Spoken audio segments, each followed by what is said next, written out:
ఉప్పు కానీ, దూది కానీ, ఒత్తులు కానీ ఉచితంగా ఇచ్చినట్లయితే లక్ష్మీ కటాక్షం తగ్గిపోతుంది.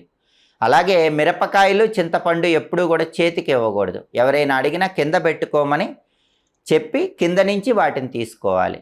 అలాగే మహిళలు చాలామంది ఏం చేస్తారంటే ఏవైనా శుభ కార్యక్రమాలు చేసుకున్నప్పుడు, ఫంక్షన్లు చేసుకున్నప్పుడు స్టీల్ సామాన్లు గిఫ్ట్గా ఇస్తూ ఉంటారు. అయితే సాధ్యమైనంత వరకు స్టీలు సామాన్లు ఇవ్వకూడదు. ఎందుకంటే స్టీలు సామాన్ల మీద వాళ్ళ పేర్లు చెక్కించి గిఫ్టులుగా ఇస్తూ ఉంటారు. స్టీలు సామాన్లు ఎప్పుడూ కూడా సాధ్యమైనంత వరకు అశుభ కార్యక్రమాల్లోనే ఇవ్వాలి.